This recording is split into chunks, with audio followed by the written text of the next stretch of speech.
જો બાપુ મિત્ર એવા રખાય, મિત્ર હેડા કીજીએ એ ઢાલ સરીખા હોય, સુખમાં પીછે રહે અને દુઃખમાં આગે હોય.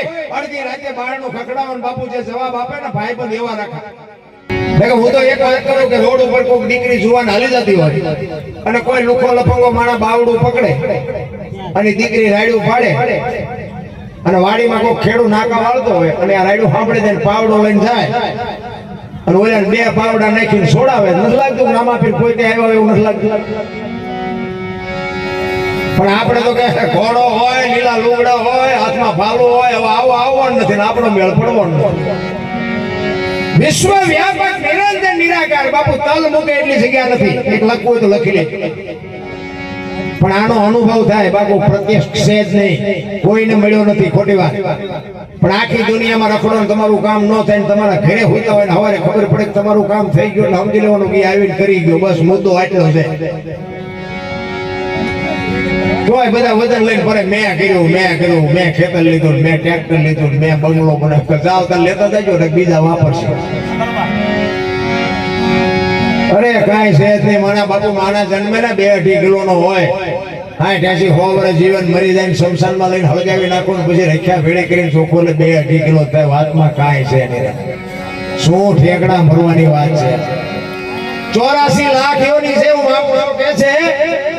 મહાપુરુષોએ તમને મને બાપુ એક શાન કરી છે. 84 લાખ યોની છે ને એમાં કેડીથી હાથી સુધી બાપુ કોઈ જીવને બાપુ રૂપિયા માયા કોઈ જોતી જ નથી, માણસ સિવાય. વધારો મહેમાનને બાપુ જોરદાર તાલીમથી વધાવી વધારો. 84 લાખ યોનીમાં કીડીથી માંડી અને હાથી સુધી કોઈ બાપુ જીવ ભૂખ્યો રહેતો નથી અને માણાનું બાપુ ભરાતું નથી. આ તમારી મારી સામે નજરના દાખલા છે. માણા કે છે આપણે લઈ લેવું છે તો ખાવા પીવા ને ટાઈટ ને તડકો ને વરસાદ ને આપણને જે જોવે એ બધું જાનવરને જોવે. આપણી જનતા જેટલો આપણને પ્રેમ કરે ને એટલો જ બાપુ તમામ જીવ પોતાના બચ્ચાને પ્રેમ કરે છે. આપણી માં જેટલો આપણને પ્રેમ કરે, જેટલો માં બાપુએ આપણને હૂંફ આપે એ તમામ જીવ પોતાના બચ્ચાને હૂંફ આપે છે. તો એમને કઈ જોતું નથી. એમનો કોઈ કુટુંબ, પરિવાર, ઘર, બંગલા, નોકરી, કારખાના કઈ જોયું જ નથી. અને આપણે જે શેઠો નથી, અમારી પાસે કઈ નથી, મરો કઈ ન હોય. અરે શેઠો જ નથી. આપણા ગઢ ભલામણા સારું લુગડું નથી જોયું, કે સારું જોડું નથી જોયું, તોય જિંદગીમાં હિલોળા કરીને ભી ગયા. અત્યારે મૂક્યાનો માર્ગ નથી, પણ બાબુ કોઈને સંતોષ જેવો શેઠો જ નથી. મને તો એમ થાય જીવે એવું આવ્યું. હે છોકરા કાજુ બદામ ને વગર કરે, બોલો આપણને પારલે નથી. જીવે એવું નથી, પણ એવું ઊંધું કરી નાખ્યું હોય ને. પેલા ભેંસું ઊભી ખાતી હતી, માણા બેઠા ખાતા હતા. અત્યારે ભેંસું બેઠી ખાય, માણા ઉભા ખાય. બોલો થાળીઓ ટકડતા એક પૂરી દઈ ગઈ, એક દાળ નાખી. ભિખારી જેવી જિંદગી. આ પાછા કહે છે કે વિજ્ઞાનની હરણફાળ છે. શું હોળી હરણફાળ છે? આ વિજ્ઞાનની હરણફાળ છે. ઓલા તો બિહારી જમાડે બાપુ બાવડા ચાલી આખા લાડવા મોઢામાં ભરાઈ દે. અરે મારા બાપ, તું તો મારો મહેમાન છે. અત્યારે તમે જુઓ તો અમે તો જઈને આપણે નકરો સાંડલો કરીને ગયા જઈએ ઘરે ખાઈ લઈશું. શું ખાવું આમાં? ઊંધું કરી નાખ્યું બધું. ચોખ્ખું ઘી બજારમાં નથી ખપતું, દારૂ બાવળિયા ખપી જાય. 2 લીટરના પીપળા બોલો ખપી જાય. અને પાછું તમે જુઓ તો દૂધ ઘરે દેવા આવે તોય ઓલા ડકડકાવે. ઓછું આવે છે, પાણી વાળું આવે છે, અને પાછું ઉતારે બાકી.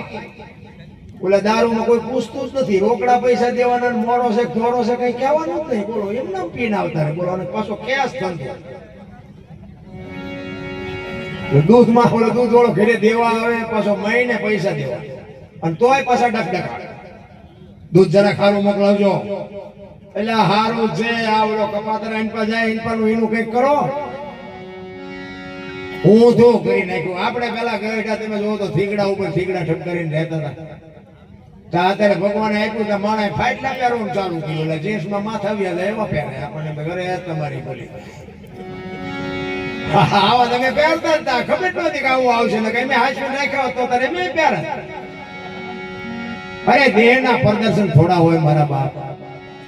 એવું પરિવર્તન કરી નાખ્યું ને કે કીધાની વાત જ નથી. પણ હવે આમાં તો આ ફાઈટો ઠેકડું દીધા જેવી વાત છે.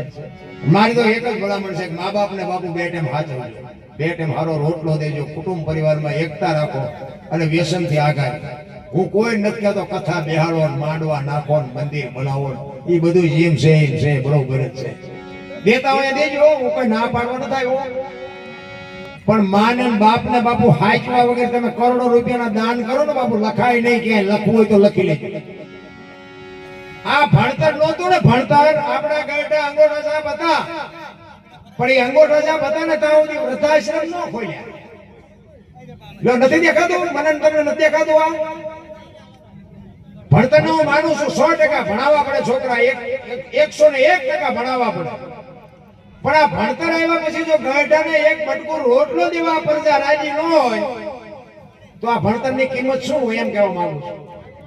બસ મારો ઈરાદો આવડો હશે. ભગવાને આપ્યો ખાવ પીવો મોજ કરો વાપરો. બાપુ રહેવા સારું ઘર નહોતું, ખાવા દાણા નહોતા, તોય કોઈએ ન કીધું મારા મા બાપ ને મારે મૂકવા જવું છે.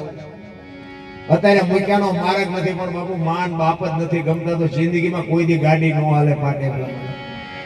માન બાપ જેવા હું તો હાથ જોડીને કહું છું, મારી કોઈ વકાત નથી હું દુનિયાને શિખામણ આપું.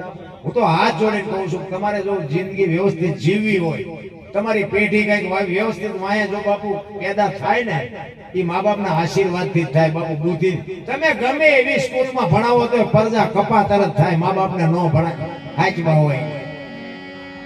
આ વધારે પડતા ભણે છે શું? ઈ આપણે આપણા બાપાને નો હાચવા આપણી પરજા આપણને હાસવાની જ નથી. ઈ તો આપણે કેળો પાડ્યો છે, ઈ જ કરવાની પડે. કહેવાનો મારો મીનિંગ બાપુ મને તો એમ થાય શું ભલા મને તમે જોવો તો જાનવર પૂજાય બોલો દુનિયા. હળદીના ઘાટ ઉપર રાણા પ્રતાપનો ઘોડો પૂજાય છે, સતાધારમાં પાડો પૂજાય, જમરાળામાં ભેંસ પૂજાય, કચ્છમાં દાદા મેકરણનો કૂતરો ને ગધાડો પૂજાય. આપણું પાડોશી સારું નથી બોલતું. ગધાડાની કિંમત શું, પાડાની કિંમત શું? એની માનતા રાખો ને બાપુ, હાજે તમારું કામ થઈ જાય તો નથી લાગતું કે મહાપુરુષોના કઈક છેડા અડી ગયા. તમે હું તો માણસ છે ભલામણ. આપણે પૂજાવું નથી, પણ બાપુ આપણે મર્યા પછી જો 5 જણા હરખી રીતે રોવે નહીં ને ગામમાં તો એને જીવાય ન કહેવાય.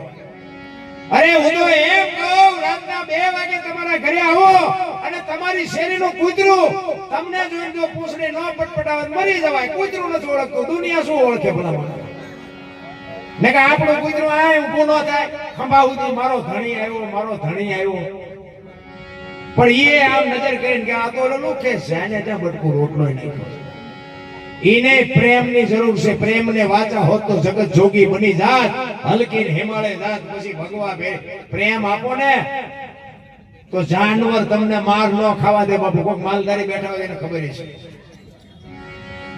ગાયો હોય, ભેંસો હોય, બળદ હોય, ઘોડો હોય, એને બાપુ તમે પ્રેમ આપ્યો હોય ને, કદાચ દુશ્મન આવી જાય બાપુ ઈ ખા માથે ખાય, પણ ધણીને માર ન ખાવા દે બાપુ. આટલી ખુમારી તો જાનવરને છે ભલા. આ તો બટા સેટી બોલાતા હગા છોકરામાં દીકરા વાંચ ભાગી જાય, ભલે દે બાપા. પ્રેમની જરૂર છે. મારો કહેવાનો મીનિંગ એ છે કે જ્યાં પ્રેમ છે એનો તમને એક દાખલો સિસોદિયા પરિવાર મેવાડમાં મહારાણા પ્રતાપ. ચેતક બાપુ, ચેતક જેવું જો ખાનદાન જાનવર એની પાસે ન હોત ને તો આ ચેતક ને બાપુ કોઈ ઓળખતો, મહારાણા ને કોઈ ઓળખતું જ ન હોત. દિલ્હીના બાદશાહ જ્યારે બાપુ એને દુશ્મની થઈ અને દિલ્હીનો બાદશાહ બાપુ એક જ રટણ કરીને બે કાકા હિન્દુસ્તાનમાં કોઈને રાજ ન કરવા દો, બધું લઈ લો. અને મહારાણા પ્રતાપ વિચાર કરે છે કે દિલ્હીના બાદશાહ હું મારે ટકવું એ મારી ઓકાત બહારની વાત છે, પણ હું એના શરણે ન જઈ. હું મારા સૈનિકો લઈને અહીંથી નીકળી જાઉં, બાકી હું એના શરણે ન જાઉં. 400 સૈનિક મહારાણા પ્રતાપ પાસે હતા અને દિલ્હીના બાદશાહ પાસે 22,000 સૈનિકની ફોજ હતી ભાઈ. 400 સૈનિક લઈ ડુંગરના ગાળામાં રાણો વયો ગયો. 2 દી 5 દી મહિનો 2 મહિના 6 મહિના પછી ખાવું પડે એમાં તો હાલે નહીં. ઘોડાના પાવળા હતા ને, પાવળા બાપુ ખંખેરી બાજરો ખંખેરી એમાંથી બાપુ 2 દી 5 દી કાઢ્યા. અને પછી એને એમ થયું કે હવે હું અમારી પ્રજા બધી ભૂખી આંધળી થઈ જાય, હવે કરવું શું? હવે મારે દિલ્હીના શરણે જવું પડશે. ઈ દિલ્હીના શરણે જાવું પડશે. આ વાત ઉડતી ઉડતી બાપુ એનો મિત્ર ભામાસા વાણિયાનો દીકરો. જો બાપુ મિત્ર એવા રખાય, મિત્ર હેડા કીજીએ ઈ ઢાલ સરીખા હોય, સુખમાં પીછે રહે અને દુઃખમાં આગે હોય. અડધી રાતે બારણું ખખડાવન બાપુ જે જવાબ આપે ને ભાઈબંધ એવા રખાય. બીડી હાટું ખિસ્સા ફાડી નાખે એવા ભાઈબંધને શું કરવાના? હગો હારો ન હાપડે ને મિત્ર મળે લબાણ, પત્ની મળે કબાર જાતો હેળે જો અવતાર ત્રણેય પખા મોળા હોય તો ગિરનાર ભેગું થઈ જવાય, કાંઈ મળે નહીં ભાઈ. ભાઈબંધમાં ઠેકાણા ન હોય, બૈરામ ઠેકાણા. આ તમે અમને આમ હાથની હથેળીમાં રાખો અને તમે સુરેન્દ્રનગર બાજુ આવ્યા હોય અને હું એમ કહું હાલો હાલો અરે રોટલા ચા પાણી સિવાય જવાય, અને હું આમ ડેલામ લઈ જાઉં અને રહોડામાંથી હાણી શું લોટા માટે ઉડવા મારે ચિંતા જવું. હે હારું માણા હોય ને તો જ બાપુ આ જીવવાની મજા આવે. બાકી જીવે બધાય અને બૈરાય છે બધાય ને, પણ અમુક અમુક બધાને ખબર છે જેવા હાલમાં જીવે છે. બાર ધોકા પસાડતા ઘરે જાય તો ગદપ પાસે બકરું બે બાગ પર બકાલું સુધારવા બેસી જાય. એટલે બહાર તો તમે ચાલ્યા રહેતા નથી, ઘરે છે રબડ જેવા થઈ જાય. હારું માણા જો ન હોય તો બાપુ જીવવાની કોઈ મજા જ ન આવે.